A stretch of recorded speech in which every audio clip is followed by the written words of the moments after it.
और इन दिनों संसद में क्या हो रहा है? संसद के अंदर हंगामा हो रहा है तो संसद के बाहर ड्रामा हो रहा है।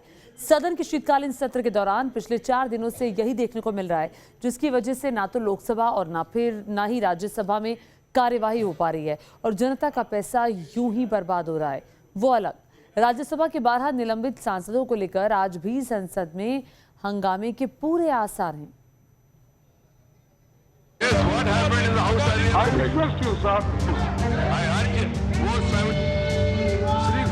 धन्यवाद अध्यक्ष महोदय जी। 4 दिन बीत गए हैं लेकिन सदन की तस्वीर नहीं बदली।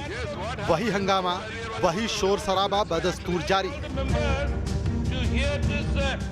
28 नवंबर से शुरू हुआ संसद का शीतकालीन सत्र लगातार तीसरे दिन भी हंगामे की भेंट चढ़ा और आज फिर हंगामे के पूरे आसार हैं, क्योंकि सरकार और विपक्ष आर पार के मूड में है। ड्रामा सदन के अंदर भी हो रहा है और बाहर भी। गुरुवार को राज्यसभा की कार्रवाई शुरू हुई तो थोड़ी ही देर में पूरा सदन विपक्ष के शोर शराबों से गूंज उठा। राज्यसभा के 12 सांसदों के निलंबन को लेकर विपक्षी नेताओं ने राज्यसभा में हंगामा शुरू कर दिया। ये लोग निलंबन वापस लेने की मांग कर रहे थे। विपक्ष के शोर शराबे के चलते राज्यसभा की कार्यवाही दोपहर 12 बजे तक के लिए स्थगित कर दी गई। 12 बजे के बाद राज्यसभा की कार्यवाही दोबारा शुरू हुई, लेकिन हंगामा होता रहा और विपक्षी सांसद किसानों के मुद्दे पर तख्ती लेकर वेल में पहुंच गए। तो वहीं लोकसभा के अंदर 12 सांसदों के निलंबन पर लगातार हंगामा होता रहा और बाहर एक बार फिर विपक्षी दलों ने संसद परिसर में प्रदर्शन किया। इस दौरान सांसद काली पट्टी बांधे हुए नजर आए। कांग्रेस नेता राहुल गांधी भी इस विरोध प्रदर्शन में शामिल हुए।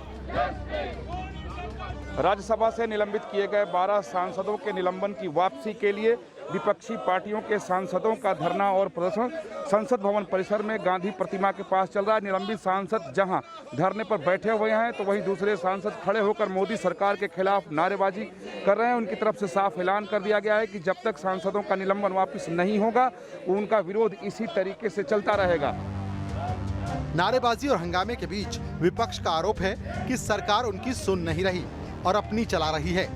विपक्ष की लगातार यही मांग है कि राज्यसभा के 12 सांसदों का निलंबन वापस लिया जाए।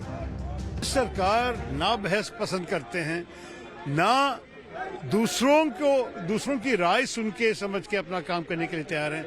अपनी ही मर्जी पे ऐसे कानून पास किया, अपनी ही मर्जी पे उसी कानून को वापस ले लिया। इस किस्म की राजनीति क्या लोकतंत्रता है? ये सरकार का तानाशाही रवैया है।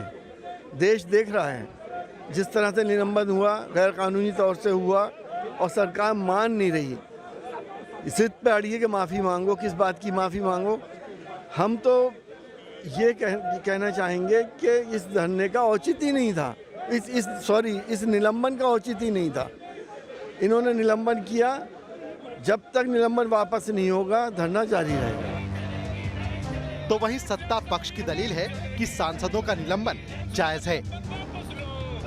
देखिए, गांधी जी की प्रतिमा के नीचे अगर वो धरने दे रहे हैं तो मुझे लगता है कि कुछ सद्बुद्धि भी आ सकती है, आ जाए हो। लेकिन अगर जो है वो बुद्धि कहीं रख करके और उस पे प्रतिमा पे, गांधी जी की प्रतिमा पे धरना दे रहे हैं तो फिर तो उस बुद्धि को कोई और ला नहीं सकता। अगर आप अकल, जो बिना अकल के जो है वो उसमें जो है वो बैठे हुए हैं। एक चीज़, दूसरी चीज़ है कि आपको पार्लियामेंट के डिबेट में, डिस्कशन में, डिसीजन में हिस्सेदारी, भागीदारी करनी चाहिए। यही जो है डेमोक्रेटिक डेकोरम भी है और इस डेमोक्रेटिक डेकोरम और पार्लियामेंट्री डेकोरम की डिग्निटी को बचाना आपकी जिम्मेदारी है। संसद में सरकार ने कृषि कानून वापसी का बिल तो पास करा लिया, लेकिन 23 दिसंबर तक चलने वाले शीतकालीन सत्र में कई और अहम मुद्दों पर चर्चा होनी है। साथ ही कई बिल भी पास होने हैं, लेकिन माननीय सांसदों के हंगामे की वजह से सदन की कार्रवाई ठप है, जिससे जनता का पैसा बर्बाद जा रहा है।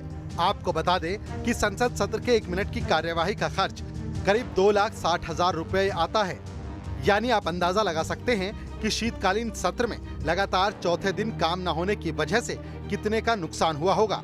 लेकिन जनता के नुमाइंदों को इसकी परवाह कहां, जिसकी वजह से सदन का आज का दिन भी हंगामे की भेंट चढ़ जाए तो किसी को कोई हैरानी नहीं होगी। Team news nation.